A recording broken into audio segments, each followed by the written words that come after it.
G news మార్పు ఆరంభమైంది.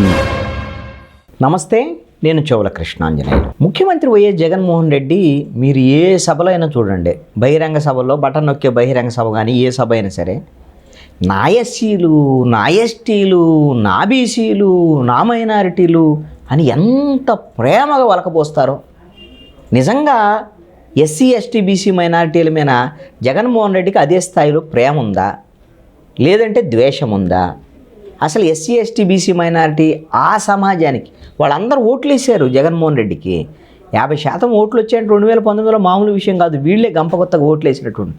మరి వాళ్ళకి ఈ రోజున జగన్మోహన్ రెడ్డి న్యాయం చేయకపోక అన్యాయం చేస్తున్నటువంటి పరిస్థితి ఉంది. మీరు ఈ రోజున ఆంధ్రప్రదేశ్ జైళ్లలో మగ్గుతున్నటువంటి విచారణ ఖైదీల్లో అత్యధిక మంది ఎస్సీ, ఎస్టీ, బీసీ మైనారిటీలు ఉన్నారు.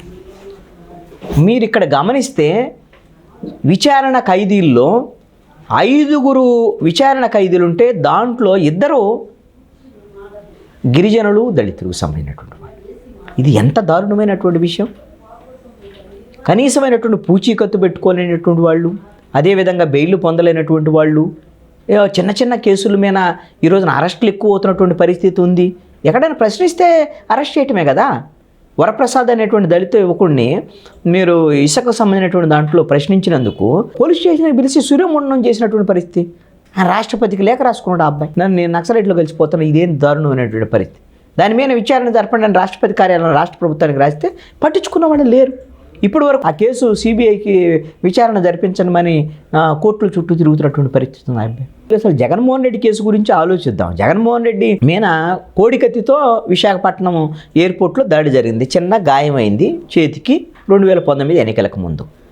అది ఎలా జరిగింది ఏంటి అనేటువంటి దాని మీద ఆయన కావాలని చేయించుకున్నాడు. ఇవన్నీ విషయాల తర్వాత ఆ నేరారోపణలు ఎదుర్కొనేటువంటి శ్రీనివాసు దళిత సామాజిక వర్గానికి కుర్రోడు ఇప్పటికి 5 ఏళ్ళు గడిచిపోయాయి. ఇప్పటికీ కూడా అబ్బాయికి బెయిల్ రాలేదు.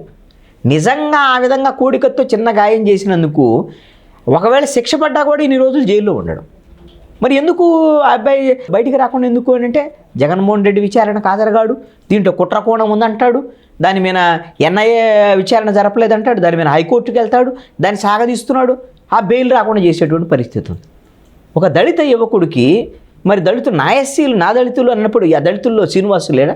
శ్రీనివాసు వాళ్ళ తల్లి, తండ్రి, ముసలోళ్ళు పాపం వాళ్ళ అన్న వాళ్ళందరూ వచ్చి తాడేపల్లి ప్యాలెస్ ముందు అయ్యా జగన్మోహన్ రెడ్డి మీరు ఒకసారి కనికరించండి, మీరు ఒకసారి కోర్టుకు హాజరవ్వండి, మా ఓడికి బెయిల్ వచ్చే విధంగా చేయండి అని అంటే కనీసం వాళ్ళకి అపాయింట్మెంట్ కూడా ఇవ్వలేదు జగన్మోహన్ రెడ్డి. మరి అదే జగన్మోహన్ రెడ్డి ప్రభుత్వంలో ఒక దళిత యువకుడైనటువంటి డ్రైవర్ సుబ్రహ్మణ్యాన్ని హత్య చేసి ఆ బాడీని డోర్ డెలివరీ ఇచ్చినటువంటి అనంతబాబు అనేటువంటి వ్యక్తికి జగన్మోహన్ రెడ్డి 48 రోజులు అతని మీద కేసే పెట్టాల. అతను జైలు నుంచి విడుదలైతే పెద్ద సత్కారాలతో తీసుకొచ్చినటువంటి జగన్మోహన్ రెడ్డి ఎవరికి సపోర్టు ఉంటున్నాడు అనేటువంటి అర్థమైపోతుంది.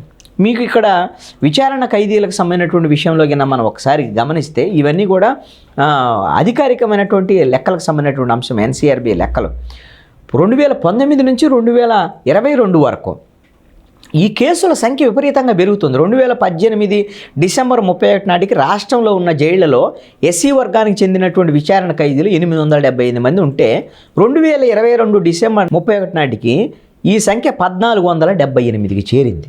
అదేవిధంగా ఎస్టీ వర్గానికి చెందిన విచారణ ఖైదీల సంఖ్య 647 నుంచి 1186కి చేరినటువంటి పరిస్థితి ఉంది. ఇతర వర్గాలకు చెందినటువంటి విచారణ ఖైదీలను కనుక మనం గమనిస్తే ఆ సంఖ్య 1066 నుంచి 777కు తగ్గింది.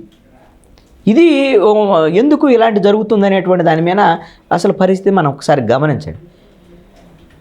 2018 డిసెంబర్ 30 రాష్ట్ర కారాగారాల్లో 1525 మంది విచారణ ఖైదీలు ఉంటే 2022 డిసెంబర్ 31 నాటికి ఆ సంఖ్య 2664కు చేరింది. అంటే 74% పెరిగినటువంటి పరిస్థితి ఉంది.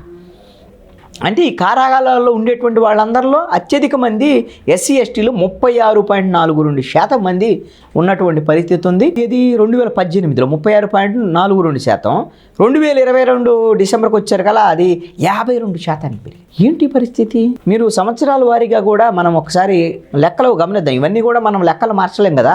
2019 సంవత్సరంలో ఎస్సీలు 964 మంది ఎస్టీలు 773 మంది, బీసీలు 2004 మంది, ఇతరులు 1028 మంది, మొత్తం 4069 మంది విచారణ ఖైదీలుగా ఉన్నారు. అదేవిధంగా 2020లో 957 మంది ఎస్సీలు, 646 మంది ఎస్టీలు, 1616 మంది బీసీలు, 1782 మంది ఇతరులు ఉన్నటువంటి పరిస్థితి. మొత్తం 5001 ఖైదీలు ఉన్నటువంటి పరిస్థితి ఉంది మొత్తం కలిపి. 2021లో 1469 మంది ఎస్సీలు, 1258 మంది ఎస్టీలు, బీసీలు 1828 మంది, అదేవిధంగా ఇతరులు 1276 మంది, మొత్తం కలిపితే 5831 మంది. అయితే 2022 నాటికి 1478 మంది ఎస్సీలు 1186, బీసీలు 1682, ఇతరులు 777, మొత్తం 5123. ఈ మొత్తం కూడా జాతీయ కారాగార గణాంకాల నివేదిక ప్రకారంగా ఈ విధమైనటువంటి ఈ సమాచారం ఇది. జగన్మోహన్ రెడ్డి ప్రభుత్వంలో ఎస్సీ ఎస్టీల మీద దాడులు పెరుగుతున్నాయి, దాష్టికాలు పెరుగుతున్నాయి, వాళ్ళ మీద కేసులు కూడా పెరుగుతున్నటువంటి పరిస్థితి ఉంది. జైళ్లలో ఈ రోజున మగ్గిపోయేటువంటి వాళ్ళ సంఖ్య కూడా పెరుగుతున్నటువంటి పరిస్థితి అయితే ఈ రోజున ఉంది. ఈ విధమైనటువంటి పరిస్థితి విషయంలో ఎవరైనా న్యాయ నిపుణులకు సంబంధించినటువంటి వాళ్ళు ఈ విధంగా బెయిల్ పొందేటువంటి అర్హత ఉండి చిన్న చిన్న పూచీకత్తులు చూపించుకునేటువంటి వాళ్ళు, లేకపోతే బెయిల్ పిటిషన్ వేసుకోలేనటువంటి వాళ్ళు, ఇలాంటి వాళ్ళ మీద ప్రత్యేకంగా దృష్టి సారించి ప్రతిపక్షాలు కానీ లేకపోతే కొంతమంది బహుజన, దళిత, గిరిజన, బీసీలకు సంబంధించినటువంటి ఆయా వర్గాలు కొంత ప్రయత్నం చేసి వీళ్ళని జైళ్ళు నుంచి విముక్తులు చేసేటువంటి ప్రయత్నం చేస్తే బాగుంటుంది అనేటువంటిది నా యొక్క అభిప్రాయం.